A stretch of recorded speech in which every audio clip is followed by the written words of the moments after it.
Good morning. কেমন আছো বলো তো সবাই? আশা করছি তোমরা সবাই ভালো আছো, আর আমরাও না বেশ ভালো আছি। আমার আরও একটি নতুন ব্লগে আবারও তোমাদেরকে স্বাগত জানাচ্ছি। তো ঘড়িতে বাজে সকাল 9টা। আমার স্নান হয়ে গেছে, পুজো হয়ে গেছে, সেটা অনেকক্ষণই হয়েছে। আর মিঠির আজকে যেহেতু আর্টের টিচার আসবে, তো সেই কারণে এসেছে, তো সেই কারণে না আমার স্নান পুজোটা তাড়াতাড়ি করে নিতে হয়, কারণ ওই ঘরে যেহেতু টিচার বসে, তো সেই কারণে তো বিরক্তি করা যায় না।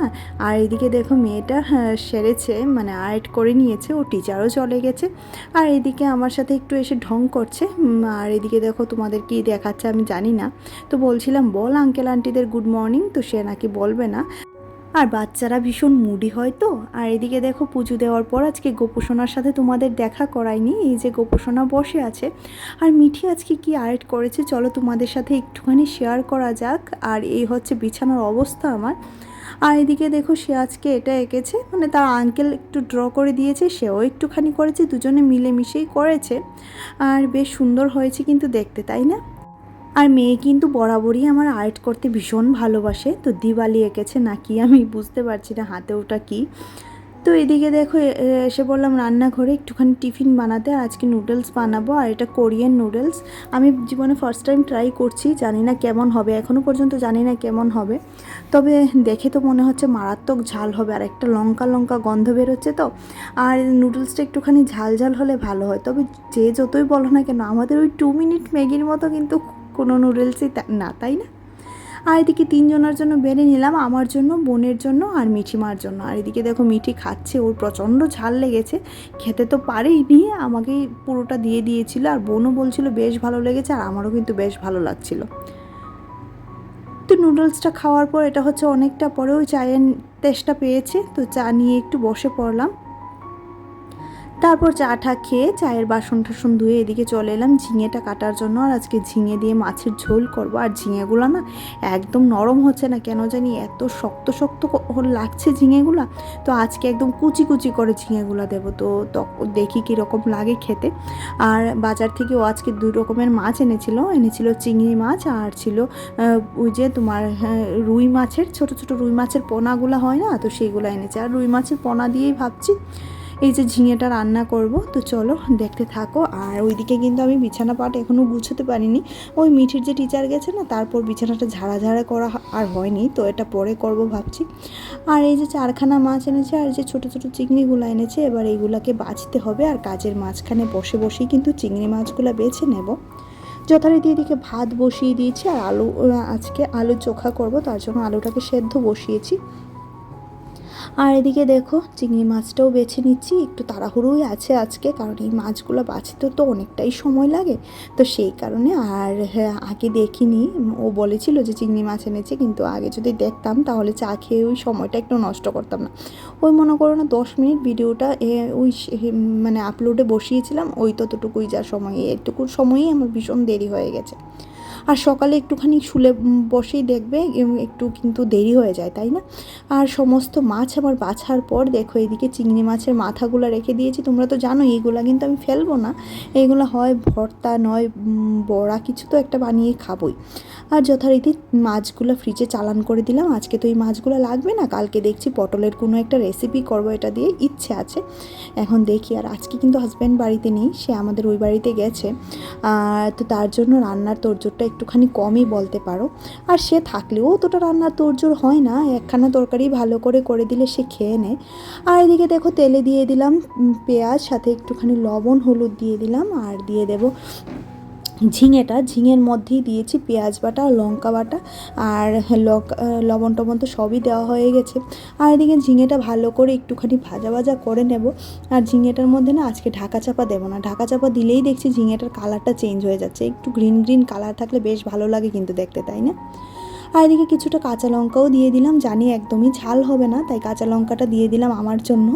আর এদিকে মাছগুলো আজকে ভাজতে গিয়ে না একটুখানি ভেঙে গেছিলো, ওই স্কিনটা একটুখানি উঠে গেছিলো আর কি। তো মাছগুলোকে আস্তে আস্তে করেই ঝোলে দিতে হবে, নাহলে মাছগুলো আবার ভেঙে যাওয়ার চান্স আছে। আর এদিকে আমার মাছের ঝোল রেডি হয়ে গেছে। আর কড়াইতে দিয়ে দিলাম আবারও দেখো শুকনো লঙ্কা আর পেঁয়াজ, এবার একটুখানি লবণ দিয়ে দেবো ভালো করে ভাজা ভাজা করার জন্য। লবণটা দিলে তো পেঁয়াজটা খুব সুন্দর করে মজে যায়, তার জন্য লবণটাই দিয়ে দেবো। তারপর আলুটাকে সেদ্ধ করে চটকে রেখেছিলাম। এই পেঁয়াজটা যখন লাল লাল হয়ে আসবে তখন আলুটা দিয়ে দেবো। আর জিরে দিইনি আমি, জিরে দিলে আবার অন্য রকমের একটা গন্ধ হয়, আর জিরে আমার সব কিছুতে ভালো লাগে না, শুধু পেঁয়াজের গন্ধটাই আমার ভালো লাগে। আর এদিকে দেখো আলুটাকেও ভালো করে নাড়াচাড়া করে নেব, আর যেই মুহূর্তে কড়াই থেকে উঠে আসবে সেই মুহূর্তে আলুটাকে নামিয়ে নেব, খুব ভালো করে ভাজা ভাজা করে তারপর নামাবো। আর এদিকে দেখো রেডি হয়ে গেছে আমার আলু চোখা। এবার এটা নামিয়ে নিচ্ছি। মানে লাঞ্চ মেনুটা সিম্পল হতে পারে কিন্তু খুব পছন্দের কিন্তু, তাই না?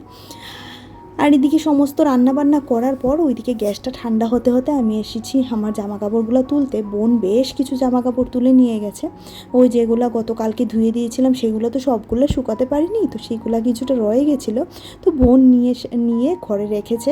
আর এদিকে চলে এলাম, ওর পাপার প্যান্টগুলো দেখছি এখনও শুকায়নি, আর যে সমস্ত কিছু শুকিয়ে গেছে তো সেগুলো নিয়ে যাব। আর বোন আবারও ওর স্নানের জামা কাপড় দেবে। ওই ছাদে নয় করে হলো 7 থেকে 8 বার আসতেই হয় জামা কাপড় যখনই রোদে দিই তখন। আর রোদটা এই মুহূর্তে নেই, কিন্তু আজকে কিন্তু বেশ রোদ উঠেছে।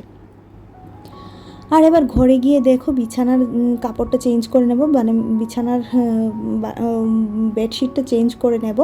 আগে বালিশের ওয়েরগুলো চেঞ্জ করছি, আর এটা তো ভীষণ বিরক্তির কাজ, প্রতিদিনই বলি, কিন্তু তারপরে বিরক্তির হলে তো করতেই হবে, তাই না? সংসারের কাজ কোনোটাই বিরক্তির নয়, প্রত্যেকটাই ভালোবাসা দিয়ে ভালো লাগা দিয়ে করে নিলে মানে দেখবে অনেকটাই তাড়াতাড়ি করে কাজগুলো কমপ্লিট হয়ে যায়। তো যথারীতি সমস্ত বালিশের ওয়্যারগুলো লাগানো আমার হয়ে গেছে। এবার দেখো বেড কভারটা টেনে হিঁচড়ে নামিয়ে নেব। আর বিছানাটা যেহেতু ওই এই সাইড থেকে ওই সাইডে যাওয়ার কোনো রাস্তা নেই না, তার জন্য আমার ওই সাইডে উঠে গিয়ে বিছানাটা ঠিক করতে হয়। আর এই যে একটু বেড কভারটা দিয়ে ঝেড়ে নিচ্ছি, আর একটা পুরোনো বেড কভার তো পাতা থাকে, সেটা তোমরা সবাই জানো। আর এই যে আরেকটা ধোয়া কাচা বেড কভারটা মেলে নিচ্ছি, মেলে তারপর বিছানাটা করে তোমাদের সাথে শেয়ার করছি। আর এদিকে দেখো বিছানাটা প্রায় আমার রেডি হয়ে গেছে। আর ওইদিকে কিন্তু মিঠি মাকে বলছিলাম যে ওই ঘরে বিছানাটা গোছাতে, সে আবার আর্ট তো করেছে ভালো কথা, আবার কিছুটা কাগজও কেটেছে। এই মেয়েকে নিয়ে আর পারি না গো, পুরোটা ডাস্টবিন কাগজ দিয়ে ভরিয়ে দিয়েছে। এই যে কি বানাচ্ছে, ওর আর্টের আঙ্কেল আজকে বলছিল ও আর্টের থেকে তো ক্রাফটের দিকে বেশি নেশা, তো প্রত্যেক দিন তো আর ক্রাফট করানো যায় না, আর্টও তো করতে হয়। তো সেটাই ওকে বুঝিয়ে পারি না যে সমস্ত কিছুটাই কমপ্লিট করতে হয়, শুধু একটা করলে কি করে হয় মা। তো তার শুধু কাগজ কেটে এটা বানানো সেটা বানানো এটাই চলে, জানো তো। আর এদিকে বিছানা আমার পুরোই একদম টান কমপ্লিট হয়ে গেছে। বিছানা টান না থাকলে মাথাটা এতটা নষ্ট হয়ে যায়, আর বিছানাটা গোছানো থাকলে মনে হয় সমস্ত ঘরটাই আমার গোছানো আছে, তাই না?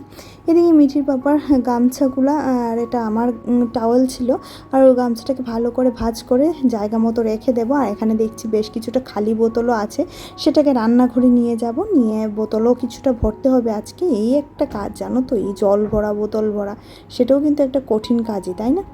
আর এদিকে যে জামা কাপড়গুলো বোন ছাদ থেকে এনেছিল সেগুলোকে সমস্ত কিছু ভাঁজ করে নিচ্ছি। ভাঁজ করে ও থাকাতে না এতটা সুবিধা হয়েছে জানো। আর মাঝে মধ্যে বলছিলাম যে বোন পুজোটা দিয়ে নে, ও বোন এটা কর, এটা কিন্তু বেশ ভালো না। নিজের মানুষরা যতটুকু তোমার কষ্ট বুঝবে না, সেটা কিন্তু আর কেউই বুঝবে না, যত ভালো মানুষই তোমার জীবনে আসুক না কেন বুঝবে না। বোন যতটা বুঝবে সেটা তো আর কেউই বুঝবে না। আর এদিকে সমস্তটা গুছিয়ে এবার দেখো আলনাতে নিয়ে এলাম, ভাঁজ করে রেখে দিচ্ছি। আরও কিছু আছে কাপড় চোপড়, সেগুলো একটু পরে গিয়ে বোন নিয়ে আসবে।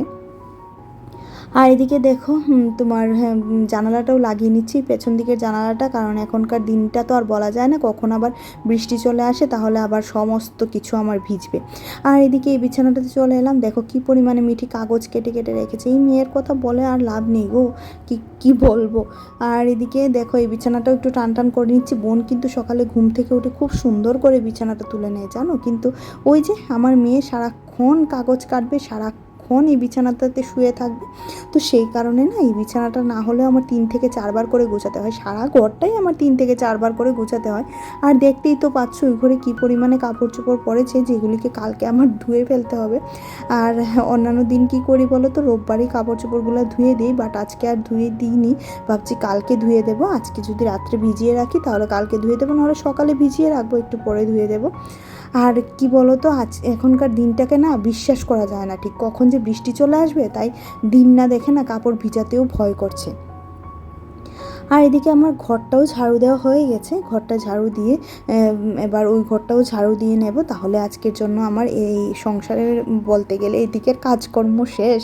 তারপর রান্নাঘরে তো আছেই, গ্যাসটা কিন্তু এখনও মুছতে যাইনি, গ্যাসটা মুছবো, তারপর বাসনপত্রগুলো মাজবো, এই তো সারাদিন এই করে করেই চলে যায়। আর ভিডিওটা রাত্রে এডিট করে কিছুতেই ভয়েস ওভার কিছুদিন ধরে দিতে পারছি না, যদি ভয়েস ওভারটা দিতে পারতাম তাহলে হয়তো বা বেশ ভালো হতো, অনেকটা সময় পেতাম, কিন্তু ওই যে ভয়েস ওভারটা দিতে পারছি না তার জন্য একটু চাপ হচ্ছে, সকালে তাড়াতাড়ি করে উঠতে হচ্ছে ঘুম থেকে, এই তো হচ্ছে অবস্থা। আর ওই যে আমার মাসিমা দেখো কি সুন্দর মাথায় একটা গামছা বেঁধে রেখেছে, ওর চুল ভিজা তার জন্য।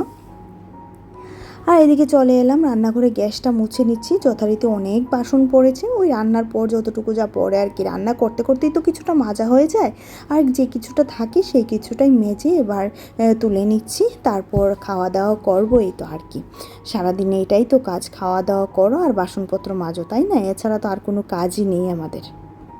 আর এদিকে মিঠি বলছিল ওরও খিদে পেয়েছে, ওকেও খাওয়াবো, আগে ওকে ধরে খাইয়ে দিতে হবে, কারণ এই মাছ সে বেছে খেতে পারবে না, সেটা তাকে ভেজে খাওয়াতেও আমার প্রায় আধ ঘন্টা 45 মিনিট তো লাগবে। আর বাইরে দেখেছো কী পরিমাণে রোদ উঠেছে, আবার কখন যে বৃষ্টি চলে আসে তার কোনো ঠিক নেই, কারণ ওই যে আকাশের অবস্থা ভীষণ খারাপ।